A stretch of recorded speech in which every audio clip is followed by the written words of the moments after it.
Hi, I'm Gilly. I'm Dan.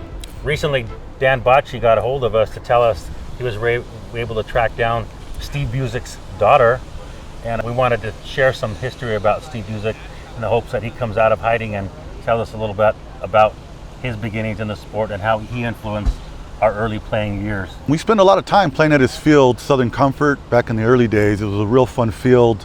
It was one of the first fields that utilized the whole field, different angles, and he had different games through the day, which made it for a real fun field. You had to be a real good shot to play there. His field was challenging because it was nestled in between two really steep hills. It had a ravine on both sides. It had two tunnels. It had a road through the middle of the field, and when cars would come through, we'd have to actually stop play during those moments. Yeah. But you know, you got good about using those brakes to switch out paint, air, CO2, whatever you need to do. Clean your, swab your barrel. So we're making this video hoping that Steve Buzick will come out of hiding and he can tell his story. It'll be a good story. I know he's got a lot of good stories from the early days. So tell us a little bit more about Steve Buzick. Gilly, you've said that it was the first field in LA County. Yes, it was. So tell us a little bit more about that. 84, we started digging and filling sandbags, and he opened it up. His story that he said relayed to me was that he was so sick that he refused to go see doctors. He didn't have a health plan. He was here visiting family on the West Coast when he was an East Coast guy, and he had no choice but to go to a clinic, a walk-in clinic. Waiting in the restroom, he saw Bob Guernsey's Survival magazine there on the coffee table in the weight room. He read it, and it inspired him, saying, hey, you know, I could do this here too. And he started the first field in LA County. And that was his inspiration to get it going. Right along the same periods that SE Village started. They were right neck and neck almost. In Quest also. Right. Yeah. Right. Yeah.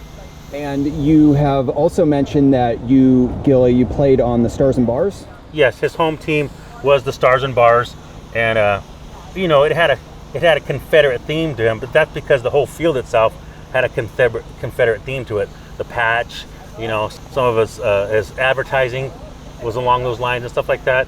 It was pretty cool for the time period and stuff. It was easily accepted. That little field had attachments to a boys camp, so it had a swimming pool, it had running water. You know, you just didn't find that at parks back then. Yeah. So what area was this field in?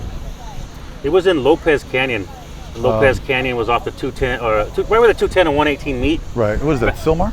Yes, back behind the hills there, and off of kind of Osborne-ish 210, but it was part of the National Forest. In fact, the National Forest boundary was right there, remember? Mm-hmm. There was a yellow gate right by where his CP hut, literally yards away. The National Forest started right there, so he was nestled in the hills, pretty remote.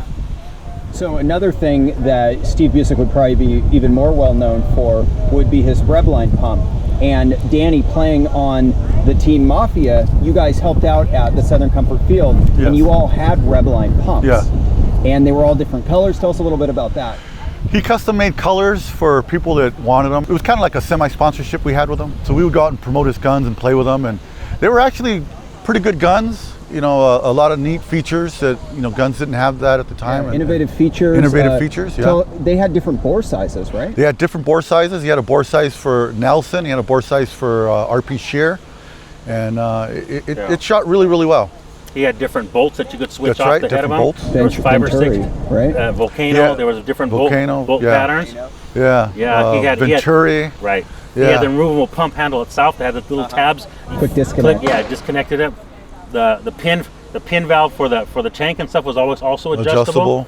You could quick disconnect the body right at the breech, directly in half. Right, and you could actually switch the body from left-handed to right-handed too. Yeah, you know, that's true, because they had the extra screw holes. You could just flip it over. He thought of a lot of stuff that other Nelson developers hadn't thought of, and back then it was a big arms race with all the other gun makers and, you know, the Carters and the Stands and stuff that were all in Southern California, but his was a departure from all that. And even aside from the colors, he had a matte finish on his guns, which is something you didn't necessarily see that way. Yeah, they were all hard anodized. Okay, and that's what matte caused was the hard anodized. Yeah, that's what caused that matte finish, was that hard anodized. Yeah. So it was a very durable gun too. Yeah, and then you, Danny, you've also seen the Trojan kit before. You guys have both seen the Trojan kit. Right. And you remember Steve making that, and that was a semi-auto kit that he made in about 91 or 92 or something? Around there, yeah.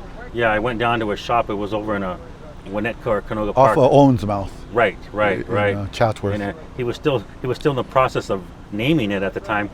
He was always a jokester. The guy had some cool ideas and stuff like that, but the return mechanism incorporated using rubber bands on it, and that's what he said, rubbers, and I'm going to call the thing a Trojan. Because it wasn't like trying to deceive you, making you like count somebody out. It was like after condoms, kind of. Yeah, exactly.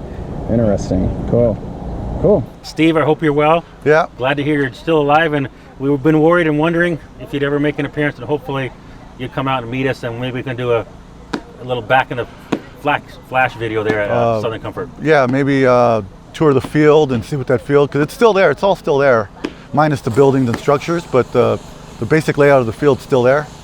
So that'd be cool if you could come down and we could talk about it and tour the field. Cool. Thanks, you guys. Thanks.